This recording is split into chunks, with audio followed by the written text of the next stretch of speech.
So here's a quick screencast on the differences between synchronous and asynchronous calls to server methods. I made a quick model here, person. I'm going to put in a name attribute as a string. You'll want to click on your data class and make sure that the scope is public. I'm going to add a public method, class method. We'll just call it do something. And I'm going to click here to make the scope public.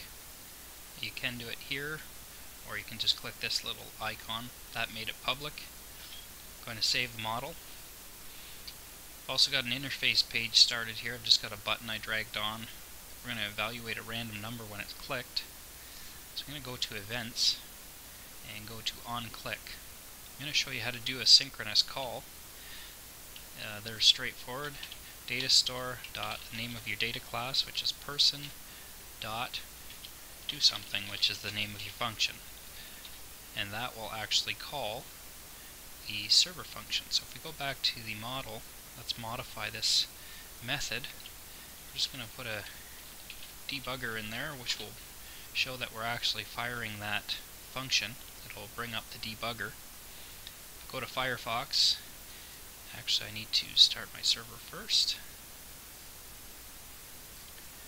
Now we'll go to Firefox and we'll reload.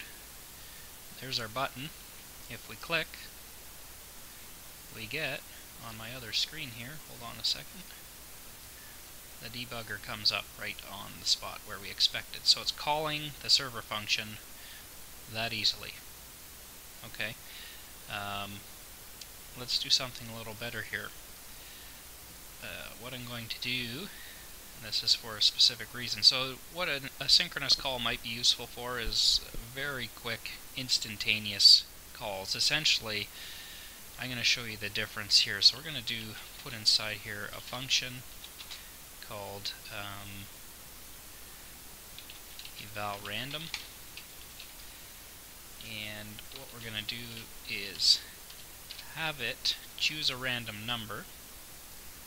I'm going to have it choose a random number and tell us whether it's above or below 5. So let's create a random number.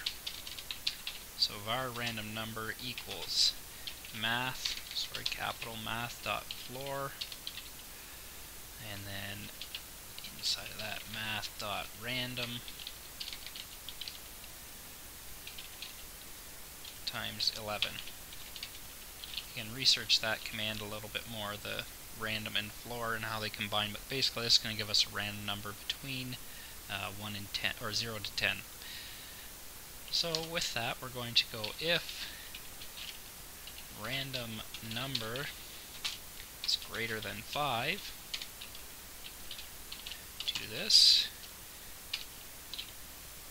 else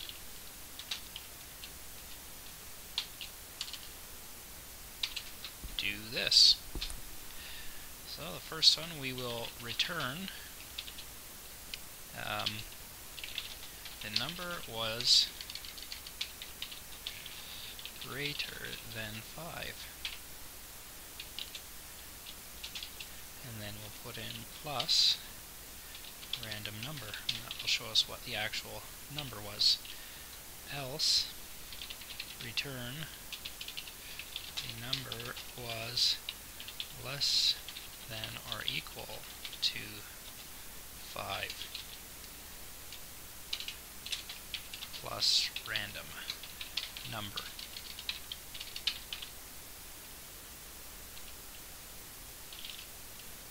Oops, forgot the closing bracket on both of those. Didn't necessarily need the brackets, but we put them in. So I'll save that. And then, so we're a function within a function. So with this do something function, which the first line, so you always want to put your functions above your first executed code by convention. So what we're going to do is, when we call the do something function, is we're simply going to call and run the eval random function. So it should just, as soon as it hits do something, immediately bounce into this function here. So save that. I'm going to go back to the button script, and we're calling do something. What we're going to do, since we now are returning something, we're returning these strings here, is I'm going to put it into a variable message back. So this is from the server equals the return of the function that we just wrote. And we're going to do alert message back. So it should pop up a dialog. I'm going to save that. I will bring up Firefox. So it should pop up it should go call the function. It will decide, it'll call this second function called eval random, and it will decide, it'll pick a number between 0 and 10, decide if it's greater than or less than 5, and send back an appropriate string that we will then alert and put out to the browser. So we'll bring up Firefox. Actually, I just picked up on a mistake that I made last time. We got to go back to Wakanda. Sorry for the back and forth on this.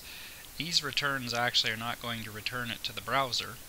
They're going to, excuse me, they're going to return it to the do something function. So we need to do var v return value equals, and now this value will get these returns because we called the function from here. Now we need to do a return to the browser, and this will contain the same string. So that should work properly. So just to recap, we're going to click the button. It's going to fire the do something, which the first thing it will do is fire the return value. In fact, let's watch this go through. We'll put in debugger here, and we'll watch it go through. So let's go to Firefox, refresh, click on the eval random, debugger comes up where we put the debugger thing here. We'll step into, and you'll see that it's going to go to call the function. It goes into the eval random, chooses a random number. You can see here in the local variables it chose 5. If it's greater than 5, it should go into the second category here, which it does. It returns this value to the v return value. Now we're going to return v return value, which has the string that we were hoping for. Number is less than or equal to 5. So if we continue, you hear that the browser gave us an alert. Where's Firefox? There it is. So the number was less than or equal to 5. It was 5, which is what we saw. Okay. Now to get a little more interesting, we're going to, so that's synchronous. Just calls it right away. Nice and easy. Simple syntax. Here's where it gets problematic. I want to have a data grid on my interface page. I'm going to put my person model in there, save it, and I'm actually going to go to properties, and I'm going to make this draggable. Okay, so I'm going to save that and just show you what that does to the interface.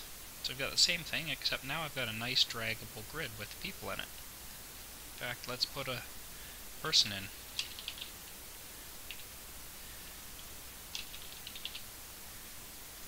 So I've got 2 people in there.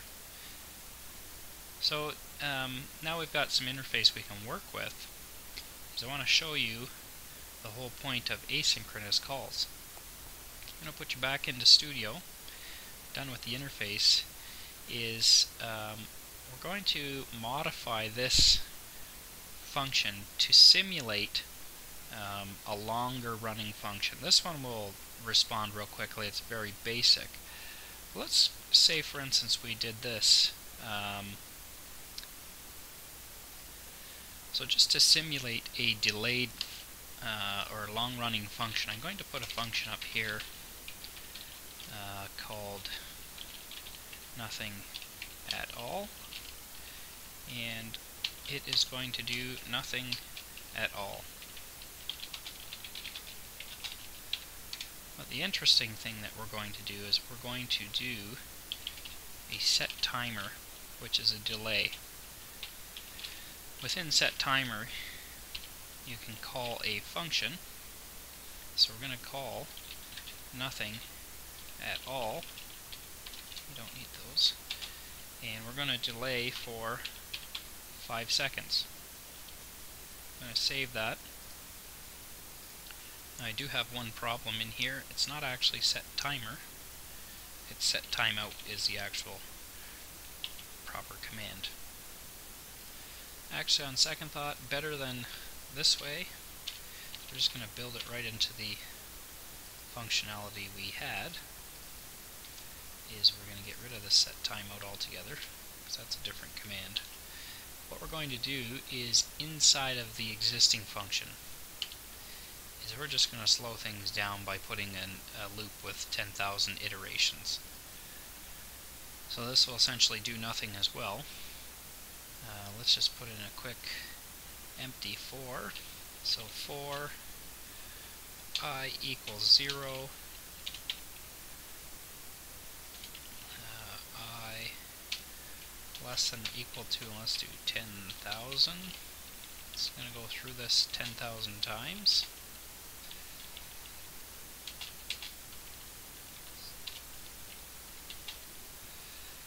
And it's going to do nothing. We'll see how much that slows it down. And we've got to put in an iterator here.